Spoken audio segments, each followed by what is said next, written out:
everyone. It's time to forge the narrative. Hey everybody, welcome to Forge the Narrative. My name is Paul Murphy, your host. You guys might have forgotten. This is episode 234. I definitely didn't remember that. I should check before we start recording, but we are the Bell of Lost Souls podcast. I got Val Heffelfinger with me tonight.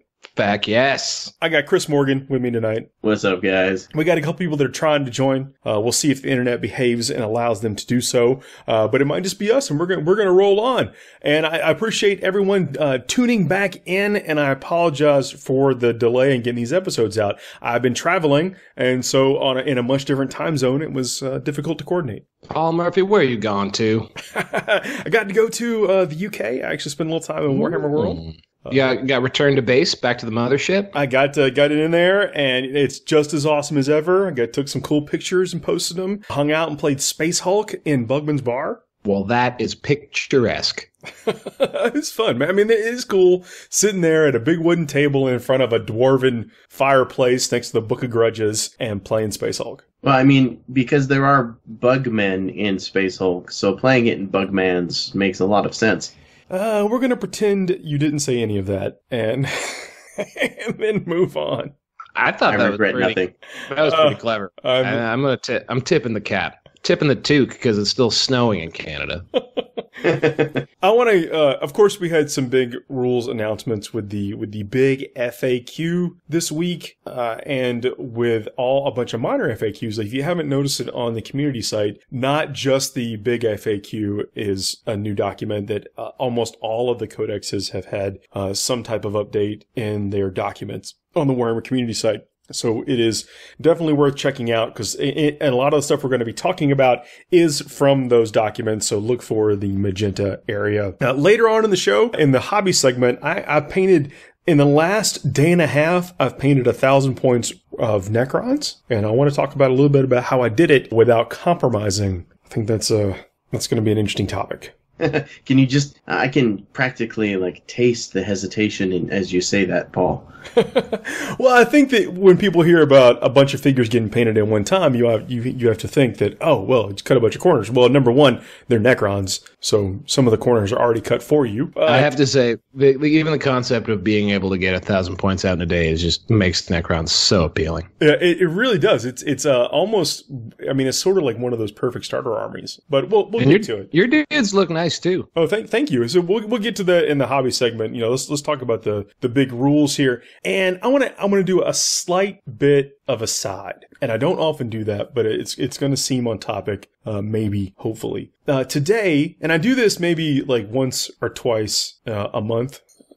I found did someone get you with a painting rubric again? No.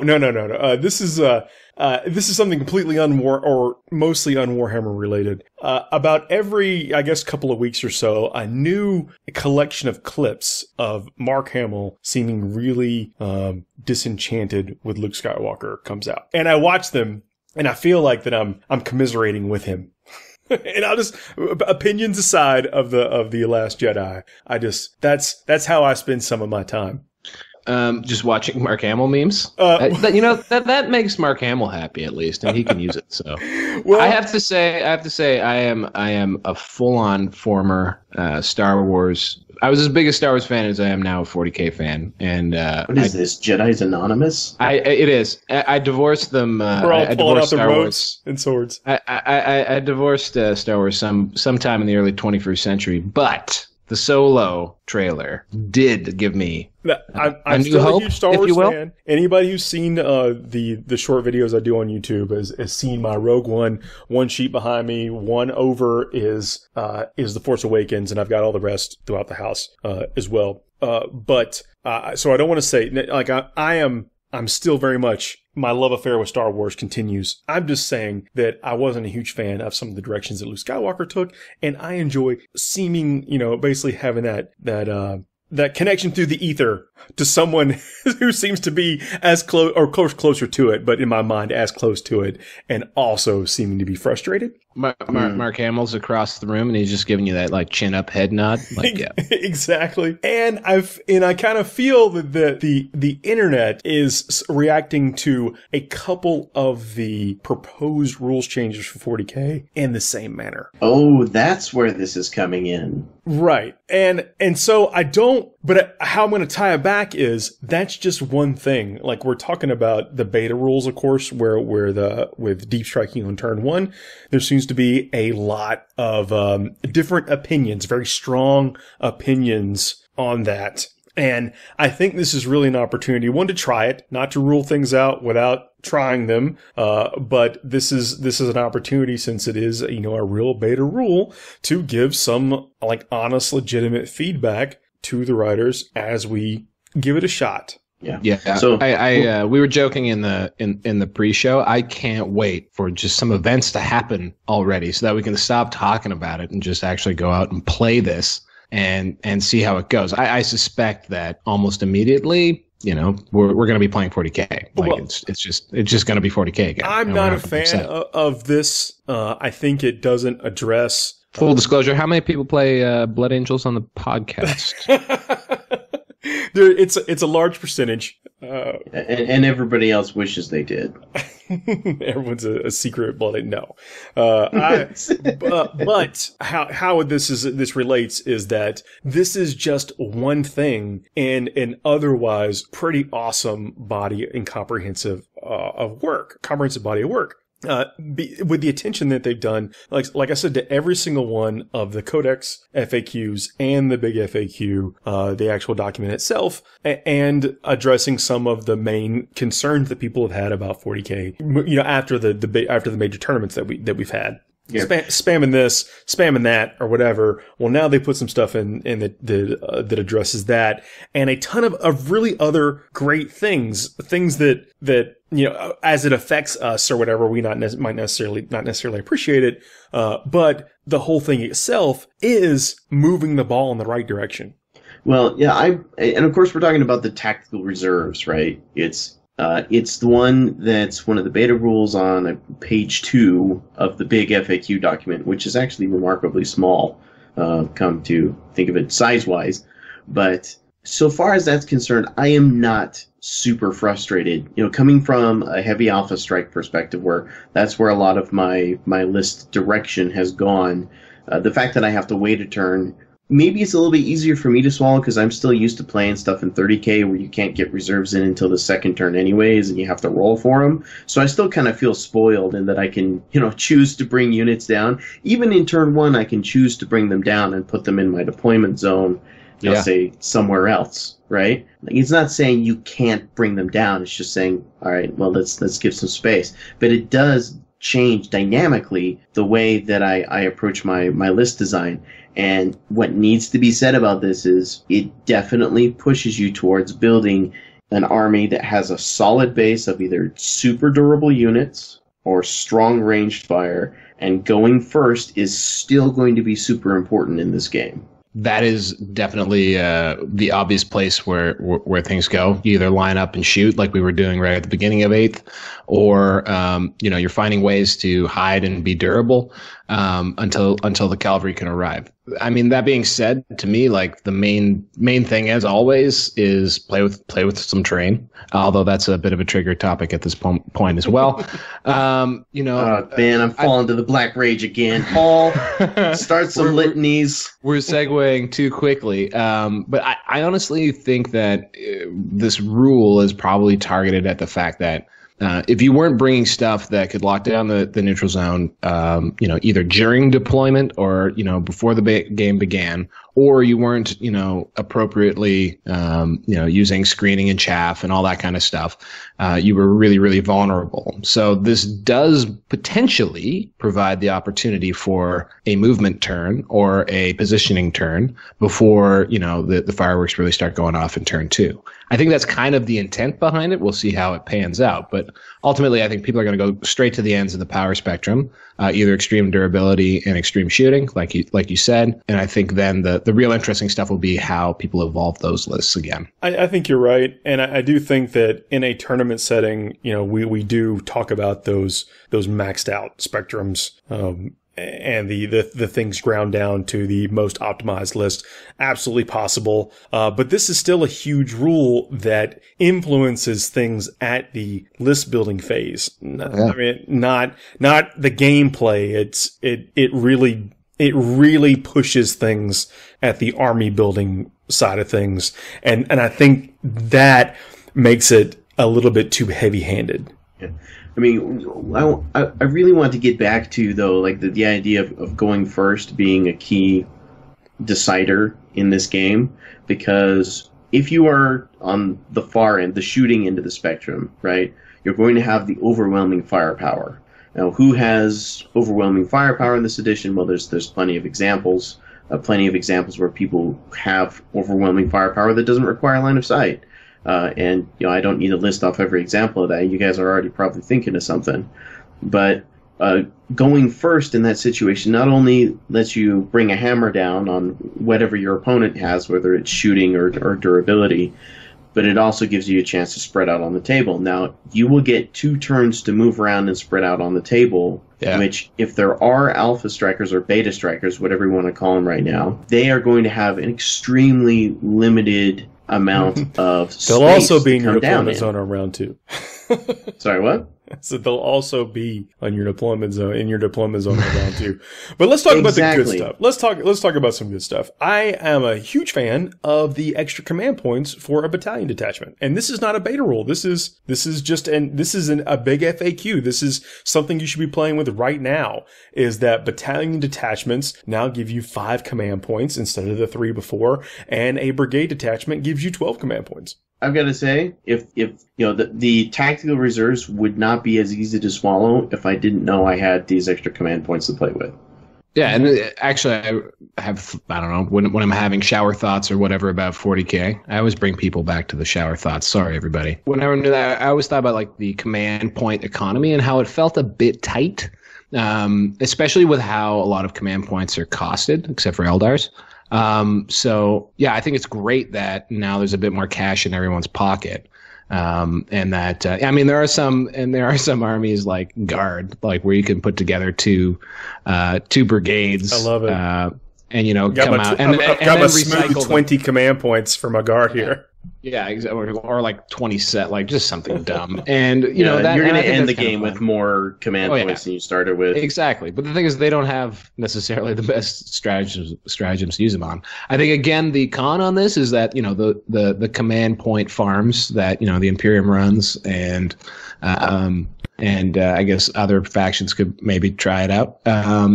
Those things just got a little bit more plush, and there's just going to be more command points sloshing around there. And ultimately, I think that makes the game more fun. I like it, so I'm on team. That's awesome. Yeah, this is kind of the gas that keeps you engaged in the game. And this is one of the things we talk about. Like, how do you get better at 40K? You memorize your stratagems, or you have 3 or 4 in your pocket that you know that you're going to want to use throughout the game, and you want to know precisely how they work. And now you get to use even more of them. So. And yeah, and also like the designers, the studio guys who were explaining the fact, they were talking about how in the psychic phase, limiting smite, part of their hope is that it causes people to use other psychic powers than just one. There isn't just one thing you always use. So now if you got some more command points in your pocket, maybe you're going to use some of those more situational ones because you don't feel like you have to save every single command point. That's an interesting point, because there are some that you're like, I would never be able to unleash my, let loose my miserly grip on my command points to ever do that. But now EMP grenades, or whatever they're called. I was thinking more like what's one of those orbital bombardments or something like that. Yeah, those things are super costly, and you're sitting there. You got 6 command points or 7 command points. You're like, do I want to spend half of them on a couple of more?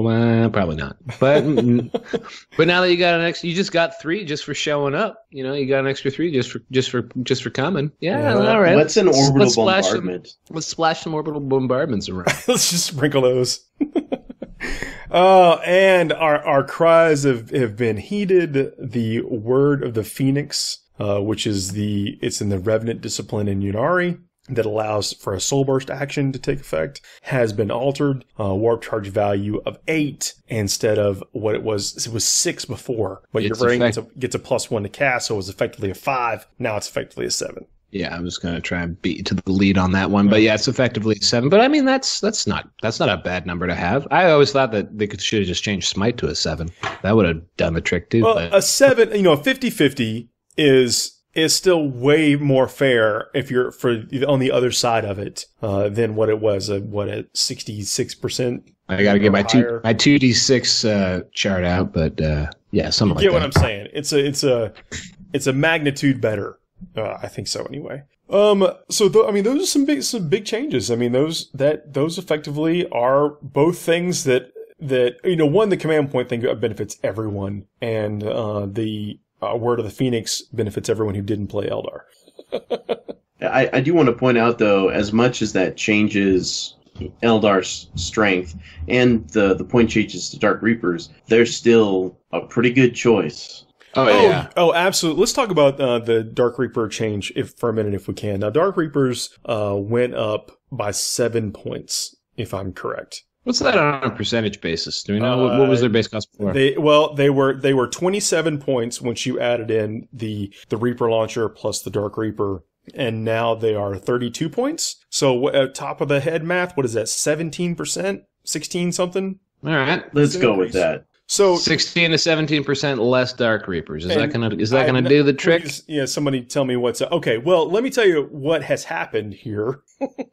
Lay it on me. You will see whatever that percentage is, fewer Dark Reapers. You will still see Dark Reapers. On the other side of the coin, the Fire Raptor gunship has gone up about 90 points base. That one's really quiet. I have not seen there's no candlelight vigil for the Fire Raptor gunship anywhere, despite I'm sure the fact that a lot of people dropped some serious coin on that thing. Well, mine's flying off into the sunset back towards the 30K tables. I think it is 90 points increase. Is that right, Chris? It is. Okay. Yeah, it's 90 points. So, I went and checked it when I was building a list, and my heart wept. That's like a 30-something percent. Forgive my math. I'm sitting here just staring at a computer screen doing no calculations. But that's a large percentage increase in point-wise. But I will tell you that it is a 100% reduction in Fire Raptors that will be on the table.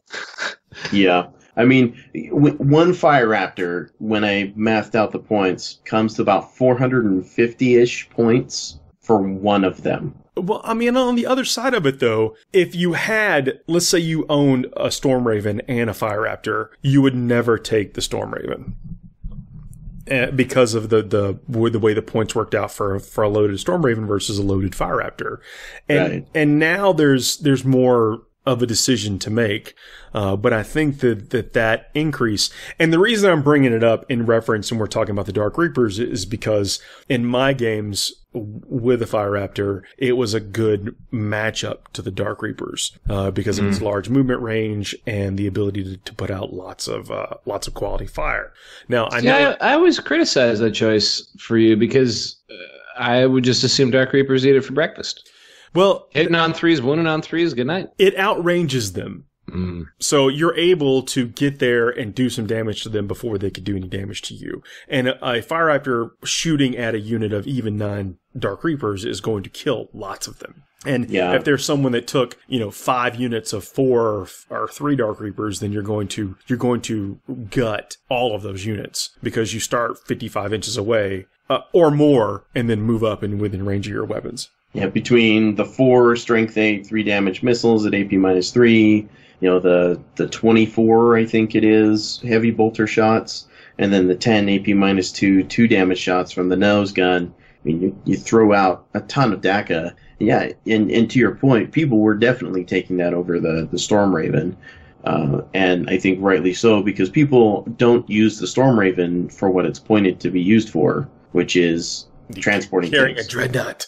Yeah, no one carries the dreadnought around. And another sort of sneak FAQ choice in there for a quick sidebar. The drop pod? The limits of dreadnoughts that could go in. Yes, the Leviathan dreadnought can no longer be carried in a Storm Raven. That's out. Not that people were doing that, but that's even less reason to bring a Storm Raven. So now maybe Storm Ravens as the go-to gunboat might come back, but as a tool to clear screens like Dark Reapers where there's a significant lack. I mean, it was a screen clearer, and I know it's also like, and the deployment zone matters too. But with random deployment, you have a higher opportunity of getting a favorable deployment to where you can use that range tactic. But whether the Ravenwing Dark Talon as well, as far as birds getting a little bit fatter. But it didn't. That one's just under the rule of 3 now, which well, this points did change though. Full stop. Rule of 3. No, the Dark Talon can go up in points. It's now 180 points. Yeah. Okay. Oh, I thought that was something else. Yeah, Dark Talon. That was a 100. I mean, I think it was. I can't remember exactly what the points, but it was something that people would take. That was one of the strategies out there to take several of those things. I believe by several you mean a full billion. 8 or something like that. Mm-hmm. Yeah, as just about, we'll call it a full Hive Tyrant wings worth. But no, I want to point out, because we have talked about some of these changes in a negative light, and in the the beta rules is kind of a sucker punch to some of us. But the rule of 3, I am a super big fan of. Yeah, we'll get there in just a minute. With the point changes also big is Rabute Gilliman gone up. Now, not a ton of points, but I think enough to throw off some of the math for what you see, things that normally go with him. Gentleman getting jacked up. Unpopular opinion time. I'm not sure that he needed it. Yeah, I don't know that those few extra points. I mean, I guess. I'm just excited to see the potential for a different Ultramarine special character on Warhammer TV. I don't think you'll ever see that, because he's still too good. He's still well, I shouldn't say too good. He is a Primarch, and those Primarchs should have awesome rules, and they do. And his point spin is moved a little bit more in line with the other Primarchs, and I think we'll see super characters pretty much always be in that 400 point range. I mean, I think that's kind of where we're headed. The Feculent Narmals, I believe they went up a little bit. A lot. Deservedly. They were 50 before? Yeah. Maybe less? I think it was 50. The Humble Biovore, that's a bit of a slap. That one hurts. I don't know. I think Biovores weren't so humble to me. They were pretty cocky. Well, the cries that rang out from the Competitive Tyranids Facebook page disagree with you about Biovore. It's finished. Biovore, you'll never work in this town again. The Biovores are good. I mean, they throw out some mortal wounds. I mean, they're mortal wound generators. They throw spores around. Mostly they're board clog uppers. That was very eloquent. But yeah, they're really handy tools and sit in the backfield and do all kinds of stuff. The innate, every unit gets split fire is really cool for clearing out those spores.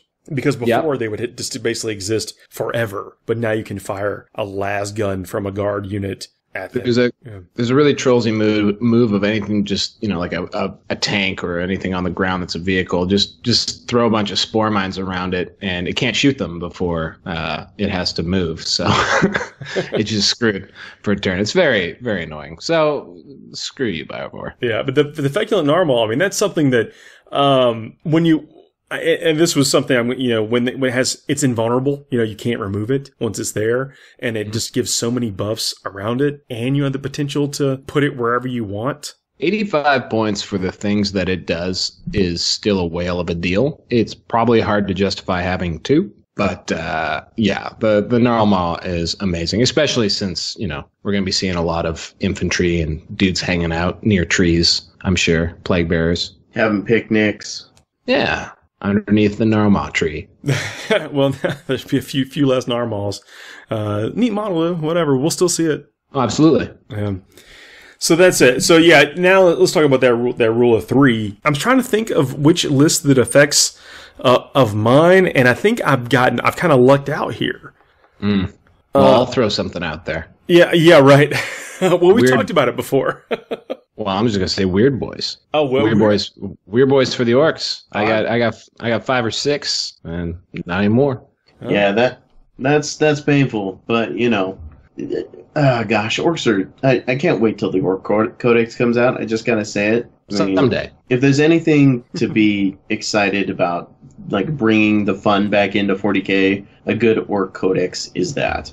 And hey, maybe with all this no deep striking stuff, maybe it makes things that can just run across the table and beat you up that much better, right? I mean, orcs actually were, if they got the first turn, a decent matchup against gunlines because they could get across the table, engage, and beat everyone up. It was fantastic. Let's talk about this for a minute.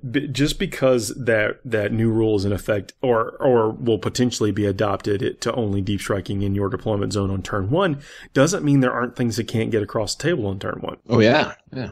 Like there are still, but they are much more limited. Yeah, and they're more specific. So like those units that can do that, you'll see like a relative, boost to them for sure. Like, Blood Angels can still run really far before the game starts and then get pretty far, right? I'm not wrong about that. Forlorn Fury is a stratagem that allows Death Company to move before the game starts, include and advance. Just get it hustling, right? I mean, Tyranids have Kraken, which has been issued for Kronos and Leviathan, and what's it? Swarmlord that can slingshot. Swarmy can still kick some guy's butt or himself across the table. So there are lots of things. Jormungand isn't something to overlook either. Well, they have deep strike.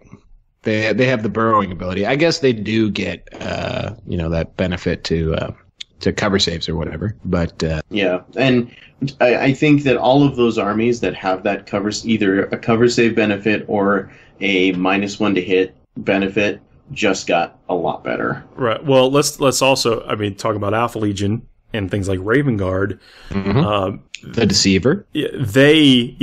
That's you can still do that. You can still infiltrate those things before the game starts, and so also start the game really close next to somebody. And we might see that stuff come back. Or even just your run-of-the-mill Nurgling scouts, stealth suits. There's ghost kills. There's lots of stuff that can still get out there and provide pressure. And it's a narrower amount of units that can do it. Yeah. And it's the speedy ones like a Helldrake could get across and go boop someone on the nose. That's such a 30-inch move and still be able to assault stuff. It's kind of hilarious. That can be dirty. Sure, especially when you think it's a flyer. But this is the kind of talk that I like to have. I don't like to have that commiserating talk. I like to talk about what do we do now? How do we crack back open our codexes and figure out how do we still be beardy power gamers? And that's exactly what's going to happen. So we're getting it back to the rule of 3 that you were talking about. What doesn't have a rule of 3 is my first question. Troops. Yeah. And troops and transports, dedicated transports, I should say. I if I'm going to predict something, I'm going to say that's your next problem, especially dedicated transports. There's some really good ones out there that we're all familiar with. Tauroxes. Our friend, I was going to go with our friend the Wave Serpent. The Wave Serpent is the best. Or the Razorback. Can now the only thing I worry about with the Wave Serpent, is these transports just. Maybe they're more durable, and maybe we'll see more of them. I'm not 100% sold on their killing power.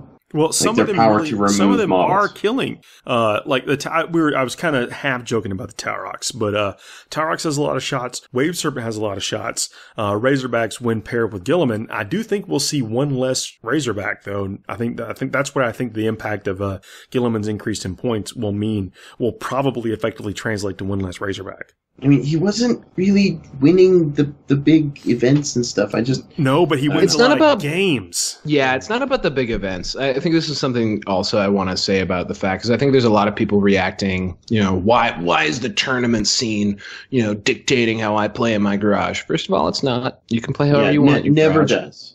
Second of all, I think it's because most people, and I think this is understated, are playing pickup games. They're not necessarily playing with, personal close friends. They're at a store, whether it's GW or an independent. They're playing probably match play because it's the thing that tries to set up a fair game between two people who haven't. That's exactly right. There's a code when you walk in. You're like 2,000 points match play. Yeah, let's 2,000 points match play. Let's do it. And you can. We just had that. I don't need to know a thing about you other than those. We just exchanged those words and they were rolling dice. Yeah, it's not nom. There are rules, and it's fantastic. You go, and that's why you need all of this work to keep that peace, because people are going to start having armies that spam the heck out of infantry and dedicated transports, I bet, and whatever can maybe mulch through that. at the extreme ends. And then, in the middle, in the middle somewhere, someone's going to find a balance that is able to deal with both threats the best, and that'll be your tournament winner. But people will get beat up by the awful things that, come from, folks working at finding the most efficient choices and getting the lists that are the hardest to beat. And that's where Gilliman gets his raw deal, because people bring him because he makes a lot of things that are good, really good, and he's tremendously frustrated for lots of people to deal with. He'll make your Space Marine army that you've had for 15 years a contender. Yeah, as long as it's an Ultramarine army. Well, we can all be. He will make your Space Marine figures, whatever you choose to call them that day, a contender. That's where that's the point. Yeah, it's the same thing I always say about Tau in 7th edition, right? Like, they weren't winning tournaments, but everyone hates them still to this day. Even though poor Tau, what have they done to anyone lately? But like, that fact that they were really powerful against, maybe people who were just bringing their dudes. That's why they were considered the big bad. It's not because they were winning tournaments. It's because, what is the average gamer going up against, and what can they handle? That's also what the first turn deep strike stuff is all about, I think. It just means that, you can't lose. It's maybe, you're going to lose in the list construction phase in a different way, I guess, now. No, I can agree with that. And I think the Tau are probably the victims of a little bit too much community hate in the modern edition. It's repressive. It's repressive. Yeah, it's when we've talked about it before, when you're playing a 2.5-hour game and 2 hours of that is them rolling their 12 shooting phases, then that it leaves some scars. But that time is mostly over. Grey Knights didn't even get an FAQ. They're still in the penalty box from 5th edition. Look, Val, y'all don't know this yet, but Val's coming through town, and I'm going to play some Grey Knights against him. And let's just say you're going to have some tears at the end. Oh my! I was promised your hardenest, hiddenest. It happens to include some Grey Knights, and you will a little Strike Squad chin music. Hey, gonna be able to tell the internet what's up. Well, I can't wait. This is something that we can all agree on here. This next point I'm going to make, that we can all breathe a sigh of relief that officially your warlord can no longer be a fortification. I feel like I can sleep better at night for knowing this. Just officially. Is it only fortification? Because can a Feculent Narmal still be my warlord? I believe it has a fortification battlefield role. Oh, right, battlefield role. You got me. Yeah. That's one of the magenta lines. That was like one of the easiest ways to get people riled up on the internet. Let's talk about.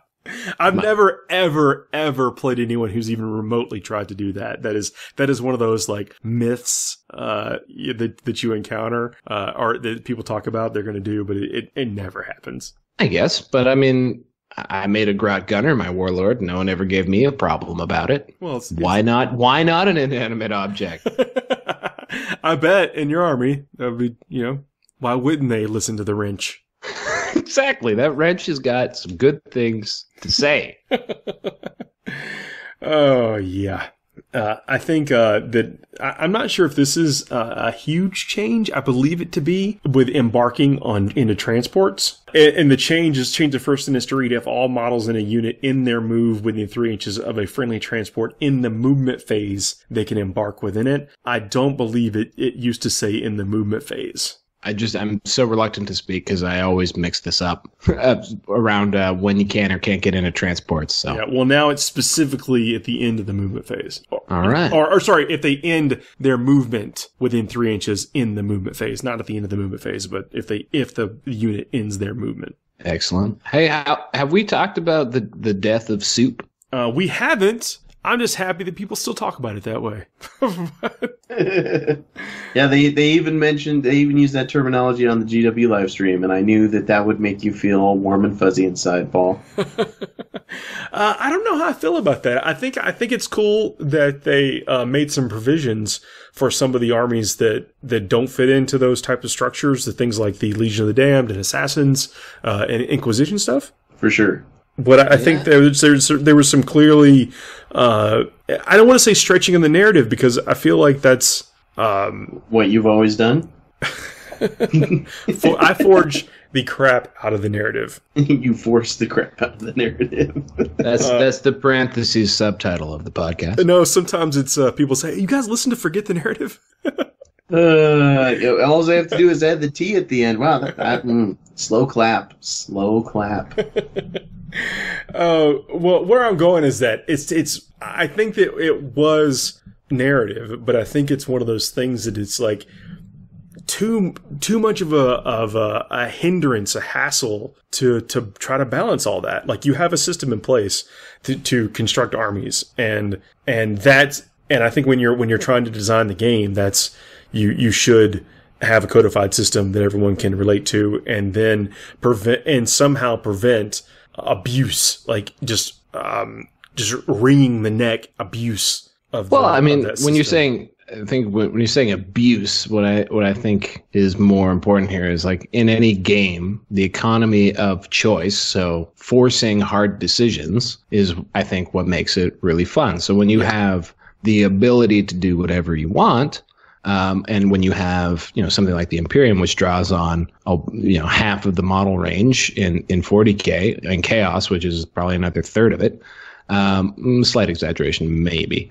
At any rate, like, that gives them the ability to cram all those little extra tools into one detachment, and, they're good to go. They don't have to really make hard choices.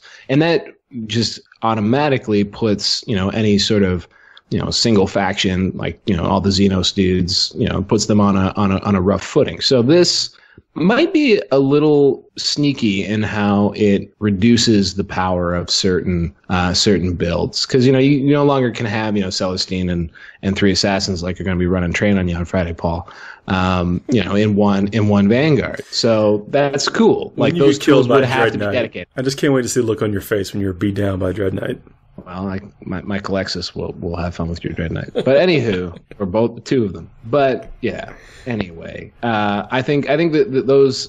So is soup a problem? You have a problem with soup, or are you like soup? No, I don't. I think it was great. Literally, the term soup. Is there another, like, composite detachment? What do we want to call these things? What's a better term? No, that's completely fine. Yeah, go for it. Keep saying it. But I'm going to continue on with mine. Like, some of those just clearly beat the rules of the game about the face and neck. That is. But you described it very well, as that it removed the need to make decisions and the choices that are part of the things that we look for, like in true competitive games, and the people that we can look to as list designers and whatnot, they are making, and when they make those really interesting, well thought out choices, that's something to admire. And with some of these things, you didn't have to. You could just throw whatever you want in an attachment, get a bunch of rules, and move on. Yeah, and I mean, especially Eldar, and sorry to cut you off. I was just gonna say, but like, especially Eldar too, like the LVO list, relied on a soup detachment, I'm pretty sure. And just a lot of the grossest looking stuff. There's also the least aesthetically pleasing things always come from mixing and matching too much. That's like Taudar or any of the old baddies from the Allies chart. Anyway, sorry, go ahead. I don't think it's any big secret that I'm more of a fan of mono-faction builds. That's something that I've always kind of striven for in my own list, and I accept the limitations that come from that. Like, I don't want to come off as too gripey about the effectiveness of the soup detachments, but I will say that I do like the move in the direction to respect players who play a little bit more to that style. I would almost like to see them rewarded a little bit more for it, given advantages, because back when 7th edition was ending and 8th edition was getting started, and we were looking at the previews, they were talking about, we want to reward the mono-faction build players. And this is probably the biggest change that I've seen to that so far. So I would like to see that direction pursued a little bit more. And, listening to the stream before the FAQ was up, because their site crashed, that was awesome. Yeah. I was very excited because it sounded like that the changes to the mono-faction detachments would offer bonus command points to mono-faction armies. Like, that was just, and it might have just been the way they said it, or my own internal, brain system hoping that that's what it meant. As it is right now, I take the dice as they fall, right? But I do really hope they continue to push that direction and help reward people who build their armies more mono-faction. It's interesting to me that there is a concerted design choice to try and keep tweaking in the direction of the detachment level rather than the army level. And I mean, coming into 8th, I assumed, like you did, that, we would be sort of rewarded at the army level for having, a mono-faction or, just stuff that jibes a little bit better.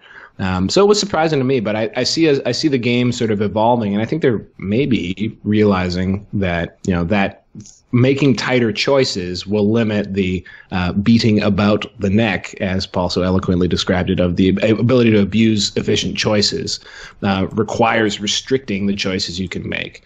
So, in a couple, maybe in 6 months, we're all staring at a force organization chart again. And maybe that's not a bad thing. I don't know. No, we'll see, guys. Let's take a quick break. We'll come back. I think we're going to grab Ricky in with us as well. We'll see y'all in just a couple of minutes. Cheers. Forged Narrative is brought to you by dicehead.com. www.dicehead.com. Games, hobby, supplies, and comics. They have it all. Hey everybody, we are back. I got Val, Chris, and Ricky did join us. Ricky, welcome. Thanks guys for joining us again. The upside of this document finally being released, as we all know, we were expecting it in March.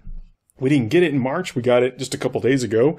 But now I feel like the floodgates are open on list design. So with 2 big tournaments coming up that we have soon, the Louisville Slugger, which is June 9th and 10th in Louisville, Kentucky, as you might have picked up from the name. You can find that event on Facebook, and we'll talk about it here, and I'll put some links in the show notes. And then the ATC coming up in July. We can be building lists for these things. Yeah, finally, too, because I think we were all kind of just waiting on this to really start committing to something. And with the changes, thank goodness we did wait, but now we can actually kind of go whole hog on it, because everything our team has been doing has been like, well, we could do this, but we better wait. And now, all of a sudden we can finally start committing to stuff. Yeah, we have it in black and white now. We can look at it. We can effectively, go back to trying to tool up our list as much as possible. And this time, in one of the rare years for ATC, there isn't a brand new edition out right before the event. It was brutal. You guys go ahead, have all the fun you want with your fancy new big FAQ and all your neat magenta erratas, while everyone in the Canhammer team tournament has to play the old meta for at least another 2 weeks because they locked down the rule set a week and a half ago. That is the worst. I mean, I get it. I understand. But it is. I guess this is like celebrating the Orthodox Christmas. Like everyone gets their presents, and you're just waiting around till January 7th. It's just. It feels like you're just playing a different game.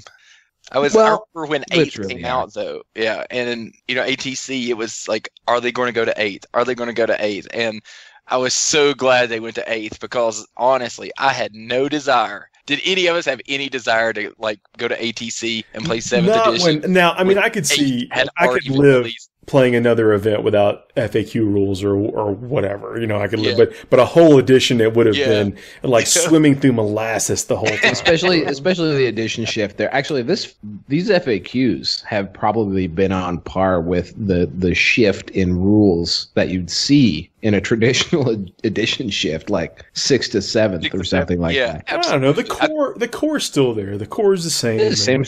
I mean, 7th edition, the core is the same as 3rd edition. Just you could shoot units that weren't the closest. What I like with this is that they've showed us that they'll pull lots of levers. They're willing to do it. They are willing to pull lots of levers to try to nudge the game either into a better experience for people, or to align it with what the expectations of how the game's supposed to be played. I mean, there's lots of different goals to achieve here, but they've showed us that they'll push it. They'll try all this stuff. Oh yeah, by no means was what I was saying a criticism. I was actually saying we're getting so much from these FAQs. It's crazy.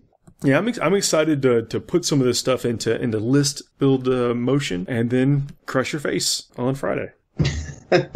Using the old meta, remember? I'm sorry. Yeah, you're right. I'll do it. See, I'll do it no matter what rules. We'll play the old Fortnite meta face crusher. Paul talks smack and Val lip smacks. Did I do it just now? Oh. He's getting that National Public Radio microphone sound going there. It gives us an air of quality when we get that NPR Terry Gross, all things considered, lip smacking. Nice. I got to turn my game down, is what you're saying? Okay. I was writing missions for the Louisville Slugger today. This is another thing that I was kind of waiting on to see what all changes might come in the FAQ.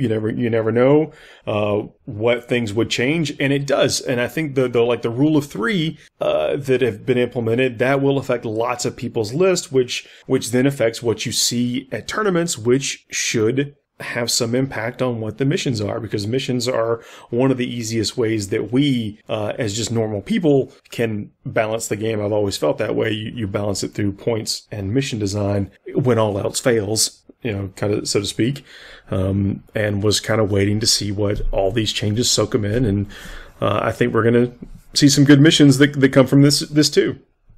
And if not, then just drink more and it all works out. That's Ricky's just go-to. Well, yeah. Well, when you play at such a high competitive level as I feel that you should just stay drunk. Hey, you went 5-0 at your last tournament, Ricky. Oh, not my last tournament. Definitely not my last tournament. I don't sell you short. You were one of our all-stars of the ATC last year. I mean, we expect similar results this year. I did really well, and it's my time-honored strategy of letting Paul just build the list and hand it to me, while I just get hopped up on Monster energy drink and then roll dice. That worked well. I fully intend to do that again this year, and I'm pretty excited about it. I appreciate your willingness to do what it takes for the team. Well, it lets me absolve myself of responsibility, and that's the big thing. Because I'm not going to be the guy that tanks us. All right, so as long as I go in there and do what I'm told, Coach said to do it, I did it. Win as a team, lose as a team. I wasn't expecting a performance-enhancing scandal to be broken like that so casually on Forge the Narrative. Monster energy drinks, sharpening your perception, clearly raising your skill limit. I mean, someone should write the TO here. It's that guarine or whatever it's called. Taurine. Yeah, listen, until Monster Energy Ultra Red is banned, I will do it, and I will seek sponsorship for doing it. This is an aside. I just keep waiting for someone to just be like, this guy isn't drinking, he's playing with an unfair advantage. Well, I mean, it only becomes truly unethical when I give them alcohol and I drink more Monster. That, I think, is when it might become a little unethical. Does anyone remember when Red Bull, I mean in Canada anyway, when Red Bull first came out, it was straight up illegal. You weren't allowed to buy Red Bull. And then the epidemic of people drinking Red Bull and vodka and oh yeah, suddenly it was never mind, go for it. No, what, we're good. What happened? They started sponsoring a lot that things. They sponsored that airplane race over the water or whatever. And that guy who jumped out of a spaceship. Well, I think it was a balloon, but yeah. I guess they're all right. Look, I mean, they're cool, man. We had you all wrong. What is it? The Cool Zero, whatever. Monsters are my favorite. I love how everyone just has their own favorite little. I can't. Yeah, I can't do that red stuff. I don't know. I'm waiting on somebody to just walk in with some Rippets and start just chugging. Is that the Four Loco of energy drinks? Oh yeah. The military survived on them. I think all through Iraq and Afghanistan was Rippets. But yeah, Four Loco. There we go. There's who needs a sponsor. We have taken a bit of an off-topic jaunt here, and I apologize. You know what? See, you say that, but let's be real here. How many people here would not appreciate a segment on the best performance-enhancing energy drink for tournament play? I would listen to that episode. I got to start we have talked about tournament fatigue on the show before, and yes, a protein bar and an energy drink goes a long way in the morning. And you know make me lame and say that I drink nothing but protein shakes when I'm at tournaments. Keeps you hydrated and full. Mm-hmm. I feel like you're the guy with those little, those those workout machine, like the little springy, the grip thing where you just squeeze it. I feel literally tried to Google that the other day, and I couldn't figure out the word for it. Just never. Couldn't. Everybody knows what they are, but I don't know that those have ever been named. Do they even have a name? Are they scrunchies? No. The stress balls? I mean, no. There's the spring. It's like old school thing. Yeah, like 1980s. Like the dude would just, some overweight dad would just sit there on the couch squeezing it when you walked in to his kid's room or something. It's just back when a man was defined by his forearms for some reason. Are they hand presses? That sounds like, I don't know. Grip vice. I don't know, man. Well, I'm Googling this. All right. Well, where I was going was that the rule of the three, and this is changed in the organized events. This is another thing. I'm a big believer in this. Is the organized play rules are just a couple of pages in the rule book. That is something they can change whenever necessary. And we saw it. We saw it with the organized event guidelines. Yeah, it had before battlefield size, game length, and number of detachments. And what we've got now is the number of detachments, number of times each data sheet can be included. And that changes. So if you go above 2,000 points, and then it says up to 4 per army. I know we stay at most tournaments at 2,000 points, but I think it's often forgotten that there is more points built in. You could conceivably go to 2,500 or whatever, and then you're up to 4 per army. But it also says change the size of the battlefield at the higher point level. So I don't think anybody's going to be doing that. We'll probably comfortably rest here at the 2,000 points. The number of times each data sheet can be taken or included is 3 per army. And that's going to affect tons of lists, as we've mentioned. Obviously not dedicated transports or troops, like we talked about. Yeah. For sure. No, absolutely. And more importantly, they do seem to be called hand grip or wrist builder devices. That no uniform name for that product. But let's continue. There is a branding opportunity here, guys. I think so. Thanks for solving that. The Forge the Narrative grip strengthener. There we go. That's a product. Hand gripper devices for better holding your preferred Monster Energy drink at the table. Increases 6s on all dice rolls. What a callback. That was professional. Perfect. Anyway, but yeah, I made out like a bandit on that because on the no more than 3, because I didn't have more than 3. My list literally changed none and kind of got better because now other people can't take more than 3 of a data sheet.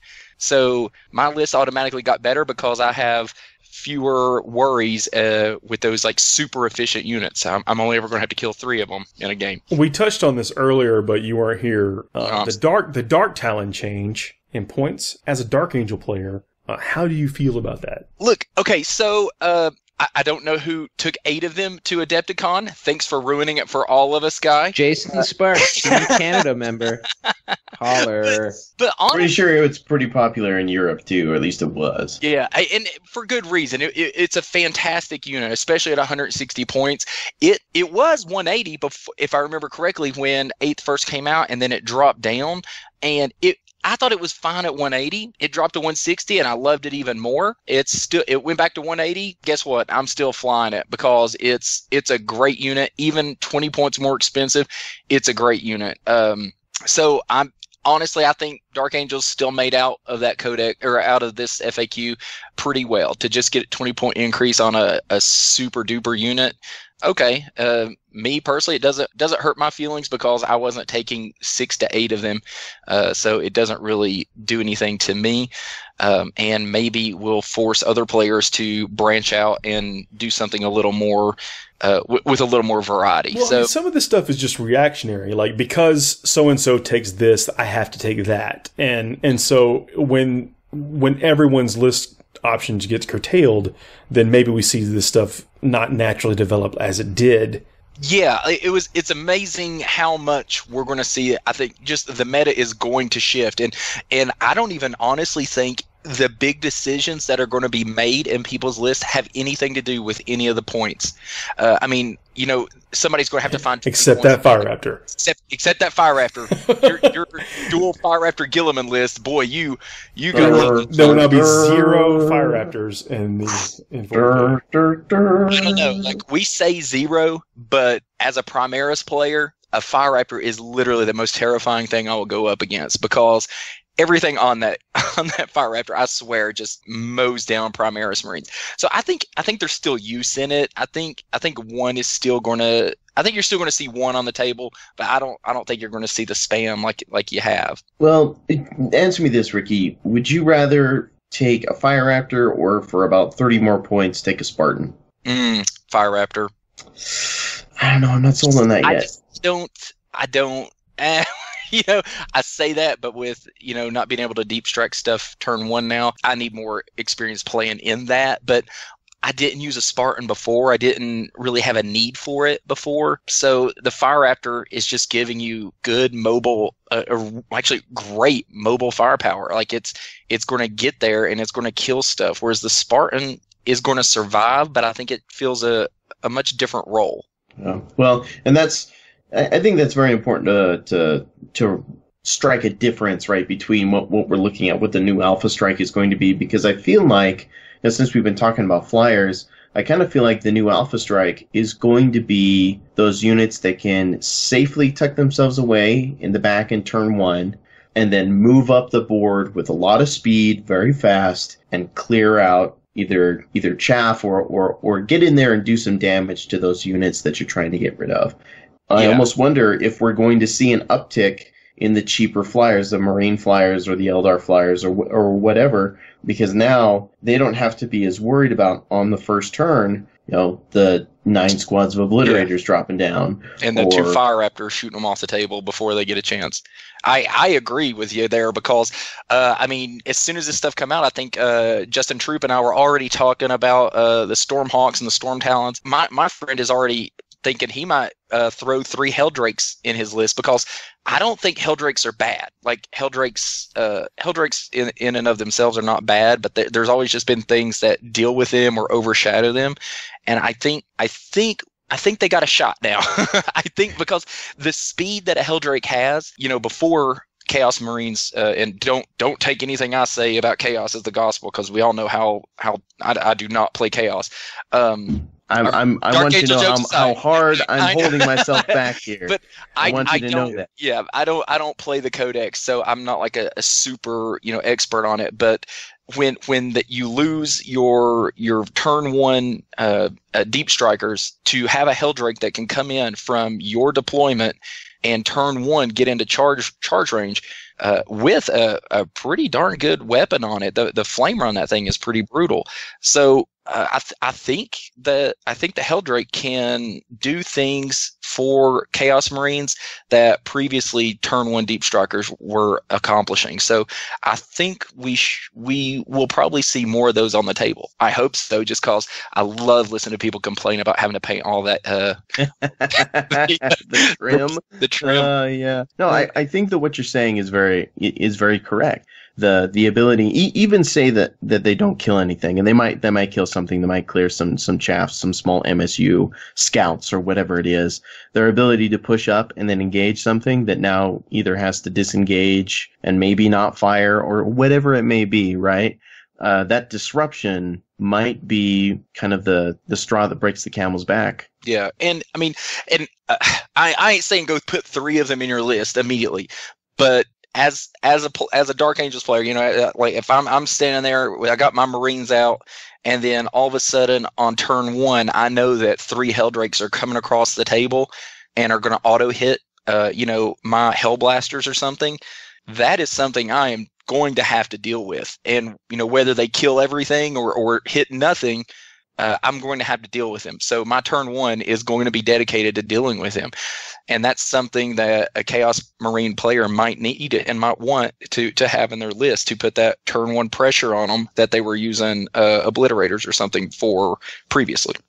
I like this line of thought.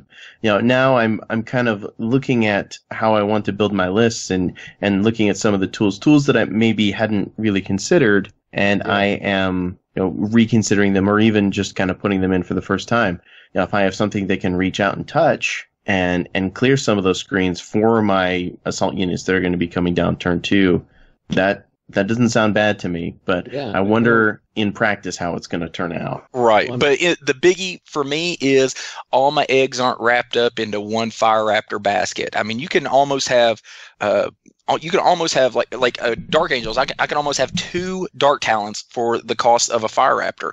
So if I lose a Dark Talon in turn 1 shooting, okay, well I've still got another. If I've lost that Fire Raptor, well then I've lost that whole Fire Raptor. There's like a fifth of my list gone. So the cheaper flyers, I think, are, well, one, you get more models on the table, so that's fun. To move more models around is always fun, and you're not losing so many things to high damage shooting. I mean, one of the first towel lists that I was sort of needling around with basically turned into three of each of the best units. Essentially, is how I built it, and it turned out being 3 Cadra Fire Blades. I can't even remember what it all was. I had 3 Hammerheads. I had Long Strike. And it just immediately it became a list that looked like it was fun to play. I have no idea if it was good. In fact, people told me it wasn't. But it immediately just, and I always bring this idea of aesthetics back, but having internal diversity in the list just looks better. So if a guard player is beating you up with 3 Mana Cores and 3 Basilisks and 3 of whatever else, at least it looks good. It presents well. I think that's why people weren't really upset when guard was winning. Whereas when you have 7 Flying Hive Tyrants or you have 8 Dark Talons or whatever, it just looks bad. It looks boring. So I think it does not. I'm totally with Val on this, Paul. And I think it's cool. For armies, for example, Tyranids. Just getting to what Chris and Ricky were talking about. It's okay, so now that you can only have 3 Malwalks and three Flying Hive Tyrants, what are the next units? What is that on that next rung below that maybe people were skirting away from or not experimenting with or not trying? And we're gonna find, and again, because you don't have the soup detachments out there, certain things will become less efficient than they once were. So it's going to be a very different game, and it's going to be fun to see what bubbles to the top when we start getting into some of the big events. You got the London GT coming up. I know you guys are excited for the stuff that's local to you, but there's some big time events coming at us real quick that will show us real fast what some really good players are thinking these new rules mean. Yeah, absolutely agree. I want to talk about one more thing very quickly, and then we'll jump into the hobby segment I was talking about. And this is a change to reserves. This is pretty big. We've often talked about how armies will suffer in the top tiers of tournaments because they don't have a psychic defense specifically for one tactic. And so let me just jump to what the FAQ entry is, and this is in specific reference to reserves. Can such a unit move or advance for any other reason, e.g. because of an ability such as the Swarmlord's Hive Commander ability, or because of psychic power such as Warp Time from Dark Hereticus, or because of the stratagem Metabolic Overdrive from Codex Tyranids, etc.? The answer is no. So things like Shining Spears can no longer come in and be quickened to jump over your unit and then assault things. And the same things for Warp Time off of Zangors or whatever they are can no longer happen from things that are coming in from reserves. If there is an actual nerf, I think, to assault, that's the one, because those are the ones that allow you to actually put yourself in a high percentage chance to make the charge. A 9-inch charge is a mug's game, and so if there's one that I find actually does target assault armies, aside from tall buildings, this one is the one. I don't know. What do you guys think about that? I know a couple of guys. One of them we had to talk off the ledge, and the other one we had to tell to stop screaming in joy because he was at the butt end of it a lot, and the other guy was just shining spears all day, every day. We talked about it, Tau and Necrons and some other armies would really suffer. And we even talked about why you might even include a small Black Templar detachment just to get a 4+ to deny these types of things. This is, this was something you had to prepare for in tournaments, and now it's not even an option. Yeah, I mean, it's definitely going to. I think it's going to free up players to play lists that more like what they would like to play instead of what they have to play to deal with this, to deal with this, to deal with this. Because when you build a tournament list, I mean, there were these things you had to deal with. How do you deal with your turn one getting turn one charge? How do you get on your objectives? How do you get backfield or midfield objectives turn one? How do you get them off of them? So there's all these things you have to do. To be able to do turn one to max out your points. And if you didn't have those, if you weren't on objectives turn one in the midfield, you were in trouble. If you couldn't take that charge or stop that charge turn one, you were in trouble. Or spread out enough to cover every single thing in your army. But now you can't even do it. Yeah. And I think also things that are important now are things like, and I'm not advocating Kroot in any way. Don't take this as me advocating Kroot. But no, I think you can advocate Kroot. There's good reasons to bring Kroot. I'm building a Kroot army. I'll tell you. I got. You should not advocate that. You should not advocate that. This is a total this is just a hobby project. But if anybody has any Kroot talks or great Narlocks, let me know. But only you knew what I sold those for on eBay. I'll kill you. The fact that Kroot can just make that 7-inch move before the game starts up, like Sentinels, their scout move up. Any unit that you have now that can get closer to those midfield objectives before the game starts, I think are going to have more value because of the loss of that turn one deep strike. So I think we're going to see more of those units as well.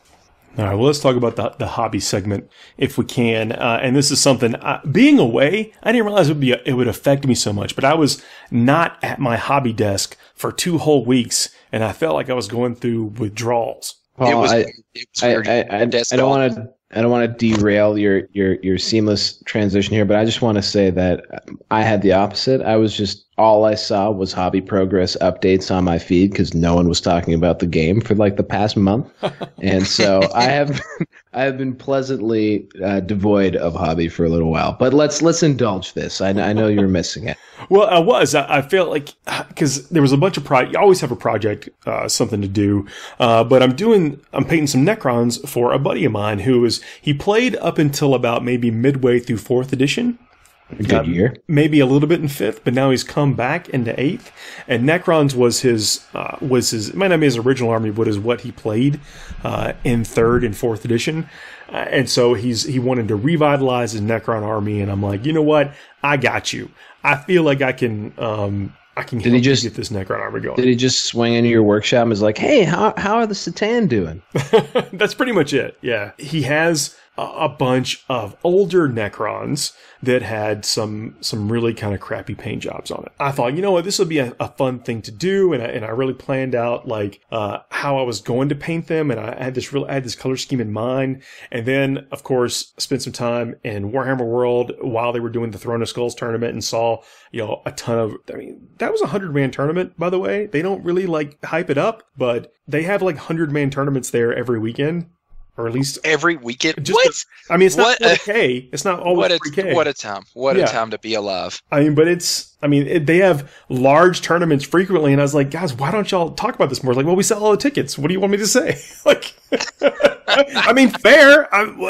We don't need to. Yeah, right. Well, I mean, it's not like they don't publish. I mean, it is on their events page and stuff at Warhammer World. But if you're in the area at all, they're probably going to be having a tournament on the weekend that you're close by. That makes it much easier for me to pick a date to convince my wife that going to Nottingham would be a nice romantic trip. So yeah, right. It's a cool place, especially near the castle. It's there's a castle in Nottingham. It's pretty neat. Castles are always cool. So I'm talking with a Necron player, and because again I knew I was going to have this project to come back to, and he's got his army painted a certain way, and he's like, man, have you seen the picture of the Mithrid dynasty in the Codex? And he whips it out and flips to the myth. There's in one of the panels, I don't know, I can't remember exactly what page it's on, but in one of the pages where they have like several panels that are snapshots of whole armies. It's a very small picture comparatively of all the figures, and it's Mithrid dynasty with the green armor plates and orange rods, and it looks really cool. That was the first time I ever saw Necrons and thought, man, I would love to have a Necron army. That green and orange with the gunmetal look. That's to me the coolest looking Necron paint scheme out there. He's got a good eye. It looks pretty good, and it's not featured in the art. It's like in the art itself, but it's in that picture. I don't know if that's the official Mifric color scheme or not, but that was good enough for me. It is now. Yeah, that's right. It was way good enough for me, and it looks awesome. So I immediately get back, and I'm thinking, I bet I could bang this whole army out in a week. And he hasn't quite assembled his whole army yet. I mean, he hasn't gotten all the figures yet. But I painted 1,000 points of Necrons in a day and a half. And now I know what everyone's saying. Well, of course you did. They're Necrons. Am I supposed to be impressed? Yeah. So I don't want too many pats on the back, but while I was building some of the stuff like from his Forgebane set, and reworking one of he had like a couple of heavy destroyers, and just for a frame of reference, what does 1,000 points of Necrons look like? Because I'm not going to scoff at anybody who gets that kind of progress done in a day. A Lord, a Cryptek, 40 warriors, and 10 destroyers. That's nuts.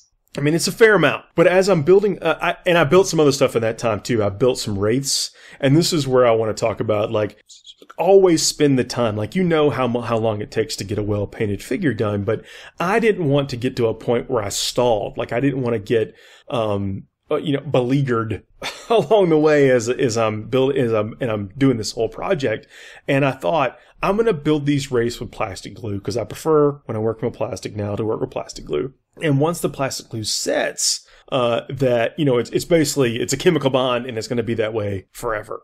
So I knew if I just got them built, then I could come back to them and clean them up later, because I find like some of the process of like seam scraping and mold line clearing and spruce scab removing, to me, it bogs me down. It locks me in that phase for a long period of time. So I start to kind of feel it more. But if I can move on to the next step, then I stay engaged and keep moving. I don't know what you're talking about, Paul. I think mold line removal is just it is just the best part of the hobby. There is nothing more relaxing than sitting there with a box full of plastic and just removing mold line after mold line. I sense a slight bit of sarcasm, but I will say that the seam scraper, I don't know if they call it the seam scraper or mold line remover. I love that thing. Citadel mold line remover. That's my favorite tool. Oh my gosh! Like, okay, like when that thing first came out. Because it's pricey. Like let's be honest, the GW tools are, they're a little pricey, but they're quality. And that mold line remover, I fought it for ages. And somebody's like, you should try this thing. And I was like, okay, I'll give it a shot. And how I got mine was I called up. I wanted a Urias Jacobus model, and something else. I needed I was building a soup detachment type thing a long time ago where I needed a canoness and a priest or whatever, and it was like, well, it's going to be $12 to ship it, or if you spend free shipping, if you spend $15 more. Then you get free shipping. Yeah, that was where I was at. I'm like, give me one of those mold line removers. I don't know how many things I've bought for because even as a retailer, when we put in our orders for web only stuff, we have to spend the $65 to get free shipping. So sometimes a customer will want something and I don't have enough. So I don't know how many times I've just ordered some little off the wall thing for the free shipping. And so I've got all kinds of little knickknacks here and there for it. And but the mold line remover is fantastic. I love it. Where I'm going with this stuff, though, is that while I'm building the model and I'm getting a full toy built. I'm getting the full dude built, and I can put him down there. And then by the time I come back around, that plastic glue is set, and then I could basically seam scrape to my heart's content, and I don't mess up the pose. Yeah. So I stay engaged. I suppose that's a good idea. I also, to save time, with Wraiths specifically, Wraiths have a lot of parts. Like it took like a significant, like most of this entire project was building these Wraiths. But the part where the top half connects to the coil that connects to the base, I used super glue on that because I could use my zip kicker, my set. On that, which gave me that instant bond. Didn't have to sit there wasting time holding that piece together. That's the time saver stuff.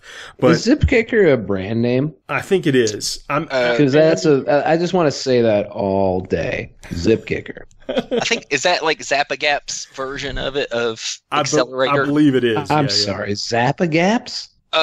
Zapagap is a brand of... Are you guys doing hobby in the Willy Wonka factory? What is going on over there? You might not get that north of the border. I'll show you all the cool stuff. We just have Accelerant.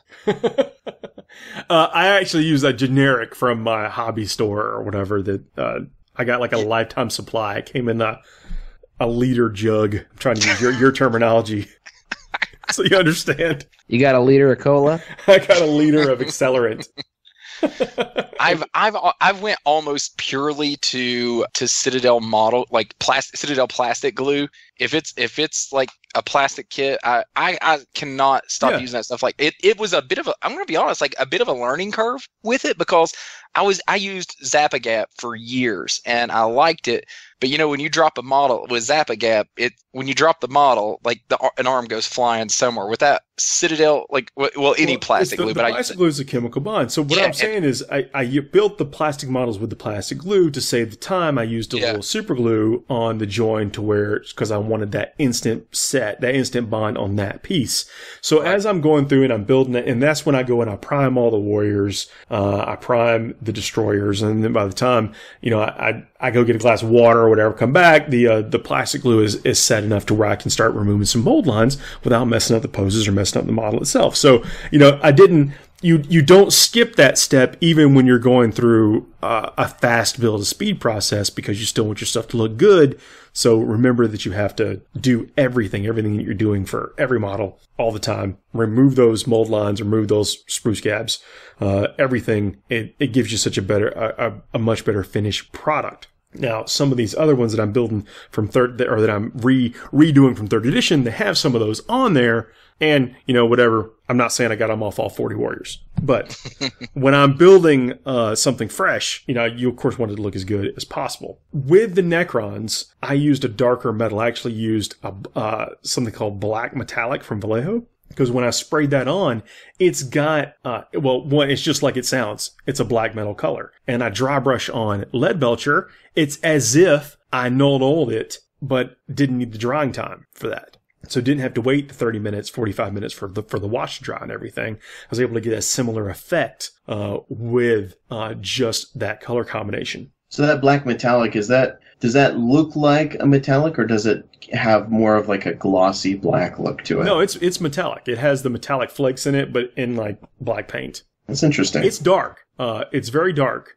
So you pretty much have to bring it up. I mean, if you want to see any of the detail. But Necrons lend themselves to dry brushing a lot. So I think that Necrons may be like the perfect starter army to someone who is not interested in doing a lot of painting. Well, I mean, I'm collecting some Necrons because where I got my son, starter box for Space Marines, I got the Necrons to be the bad guys to fight him. So I've been thinking about how I want to paint them, and I knew I wanted to do something Mephrit. And I was experimenting with a couple ideas for the metallics because I didn't want it to be just like the stock Lead Belcher metallic. And I came upon one of the no longer made Citadel pigment kits. Do you know what I'm talking about? Mm-hmm. Yep. Where you have like basically the raw pigment powder that you can mix in with their different metallics to create sort of 30k Alpha Legion-ish color schemes where it's got kind of that shine to it. And I was thinking about using some of that on the Necrons in different spots or patches just to bring some extra color out. But now you're saying like there's some kind of different Vallejo colors, like check them out. Using. I mean, these are colors that people use for like historical stuff. So they have a wider range. Like don't just check the game colors when you're looking at that kind of stuff. Look at the stuff they do. They market for the historical type stuff, and you'll probably find some interesting things. Isn't it Vallejo that has that like metallic medium or whatever that you can just, it's an additive that you add into any of the other colors? I have not used that. I've had other friends use it and they think it's just the best. So Chris, that's an option as well. You just put this metal flake into, you pick a color and you put the metal flake stuff into it and it mixes with it and turns that color that you want into a metallic. So with these warriors, remember they were all 3rd edition warriors, so they're all on 25mm bases. And I told them, I said, look, these are right out. Like you want 32mm bases. It's just better all around. Can we all agree, like 32 mils, they look better, it's more strategic? Oh, we fought that one too. People fought that one. Like the community was like, no. Whoa, Ricky, people in this game reacted poorly to a change. Dude, it was weird. People don't. A change that in the end worked out being better. Not really. There were some diehards. I'm never changing my Marines. And that's totally cool. Get some ice water for that burn. Yeah. Anyway. I played Terminators on 25. I mean, I played against Terminators on 25 mils, with the little metal models and stuff. I still have some. Yeah, they look ridiculous. Well, I'm telling to answer your point, Mr. Murphy, I have 40 on my way to 90 Storm Boys, all on 32s, and they are beautiful. Yeah, there are a lot of physical advantages to having the larger base, and that's what I told them. Like, you're going to want more bases. And so I popped off all the Necron. And if you are removing someone from a base, the side clippers, the same things, you take things off of the sprue, you can use those if they use super glue. And in this case, they did use super glue to put them on the base. It won't work with plastic glue. Plastic glue, you would have to cut around and then carve it off and be incredibly careful. I was able to remove these all from bases pretty easily. I think there might have been 1 foot that got a little bit of damage on it, but I was able to cover it up with paint and a little basing material. But out of the 40, having 1 foot, be a little bit suspect I think is really good. I did all then I got one of those large paint stirring sticks, like the 5-gallon bucket paint stirring sticks from Home Depot, and put a piece of double-sided tape on it, and then stuck all the Necrons, like all 40 of them, to one side of the stick, and just sprayed them all at once. There you go. That is efficiency. Yeah, I mean, you just hold the stick and spray. I mean, that's... The painter stick hack is just fantastic. Yeah, and they give them to you. If you're in Home Depot, they will just give you. Yep. Yeah. Like just like you, as if they were just scrap wood. Yeah, you have to buy the double-sided tape. Sticks made from a broken down orphanage or something. Here, double-sided. We don't want them. Double-sided tape. I use a insulation tape. They call it you guys don't have tape that too. Yeah, it's like squishy, so like it actually, I don't know, like it just kind of really suctions on there. It's fantastic. Yeah, so all of them, I stuck 1 foot to the tape and it held. I don't know if I got any if I just accidentally bought any special type of mounting tape. I don't think that I did, but it had enough adhesion to hold them all by 1 foot where I could move the stick around and there was no slippage, no casualties. But since I was painting the rods orange, I knew I was going to paint them and not replace them with an orange rod. I just sprayed over everything. And then once they were all sprayed with that black metallic, peeled them all off, took them and started doing the dry brush lead belcher. There's no wash on these models at all. You can see pictures of. I actually put some up on the FTN Facebook page, and they're on my Twitter at warmaster_TPM.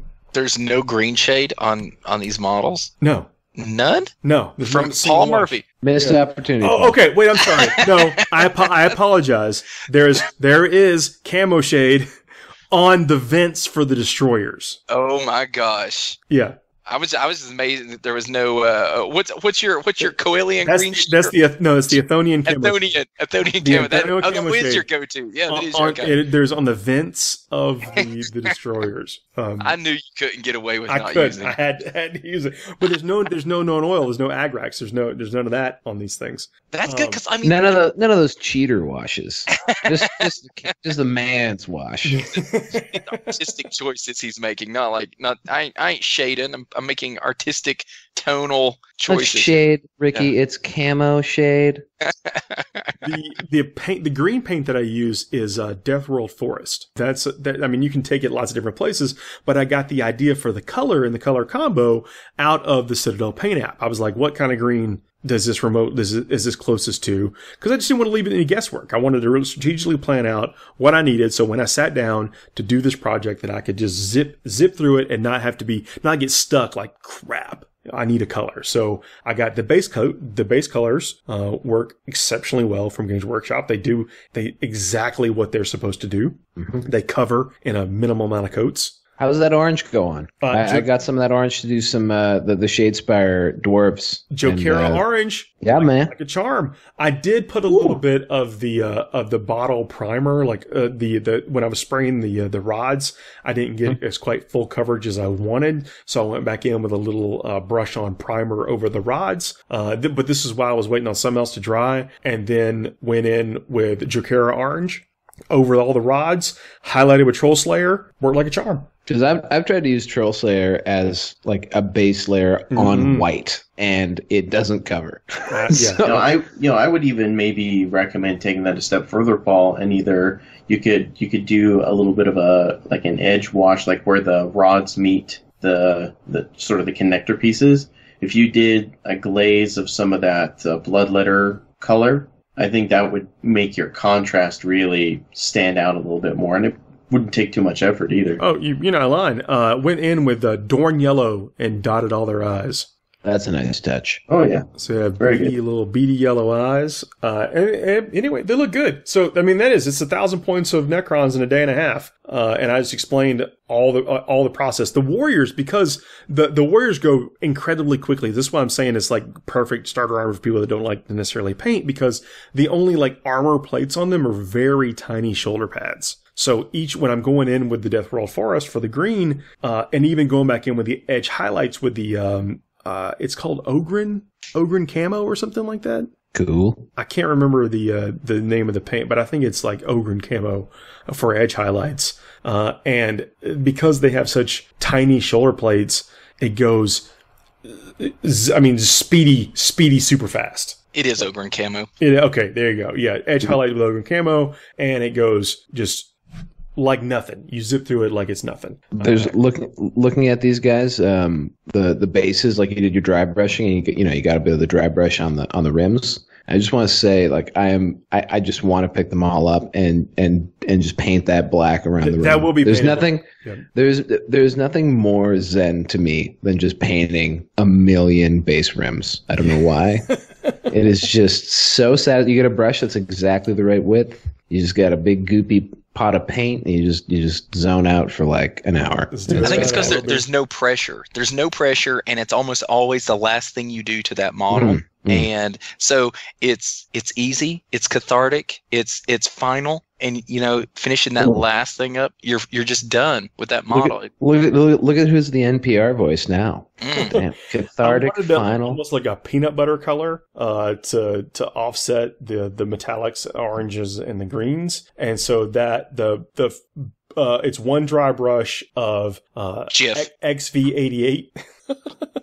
I was expecting you to be like, so I put peanut butter on there. I just put peanut butter on there, right? Squirrels love these things. And then Towelite Ochre as the top dry brush, and maybe throw in some kind of greenish brown grass later. But I think they are tabletop ready right now. No organics, Paul. Come on, keep it themey. I can't find any like what I consider size appropriate crystals. Did you see where they? Well, it's not crystals, but GW did that one like how to make shade glass. And basically, just take the flyer bases and clip some pieces off. Yeah, and use that for like idea. Shade glass. I feel like there's a pretty like major sort of third party bits maker that does green crystals for bases. Might be Cromlech. It could be like Litco. I looked and I didn't do an exhaust. I was looking for orange ones. That's what. Oh, okay. Yeah, all right. I didn't find any that were the size that I found some, but they were too large. Like they're almost like distractingly large. Yeah. Anyway, not that I did it. If anyone has a source for orange crystals they're in like in that rock level. I don't mean like the stalagmites that come up to like the waist of these dudes or whatever. Like I'm not interested. That is right out. I'm just saying. I think like check the pictures out. I think they look pretty good, and I'm pretty impressed with the time it took to get them there. Now the next 1,000 points are things like some wraiths and character models and deceiver and stuff. Does he have the old wraiths or the new wraiths? Oh, new wraiths. I told him I'm not painting the old wraiths. Oh no, I love them. I said I'll crush them up and use them for a display base or something. They're not. They look so goofy. You're not gonna be shopping those things around and saying Murphy painted these. I've got a friend who's... If you make them look good, though, like that's a testament to your ability. I've got a friend who's got like a thing for derpy 3rd edition Dark Eldar models. Like his massive Dark Eldar army is just those goofy old Dark, and like it has such a beautiful range now. It's like, what are you doing, man? I remember that old Warrior set, like because I got one with the 3rd edition starter box when I got that. Yeah, for sure. And I remember specifically trying to build the one that had the most spikes possible, and I think I got over 21 spikes on one dude. There's this Archon with like a clown hat and like wearing a guy's face as his face with like bat wings out of it. It was just the goofiest. I love them. It's probably like some legendary Jess Goodwin sculpt that's like in a Hall of Fame somewhere, but it's just the claw wearing somebody else's face. It's brutal. It is awesome. Yep, I know exactly which one you're talking about. So that's where I wanted to share with the hobby segment to take us back, is that you can go fast, but still spend the time on the models in the appropriate places. And a lot of that is in planning it out and the assembly part. And everyone knows the Necrons go fast, but these went really fast with just a little bit of pre-planning. So that's it, guys. That's the show this week. Oh, man. We did. I love that. We made so it soon. Well, it's going to be a longer show. I mean, but hopefully we covered a lot of stuff. And I know we're not making up for missing shows, but there might be some more content coming down the pipe. So we'll see how that goes. All I know is I shouldn't have drank a liter of cola. That's what you get. That's what you get. Good night, everybody. Well, guys, thanks for joining me tonight, everybody. We'll see y'all next week. All right, see ya.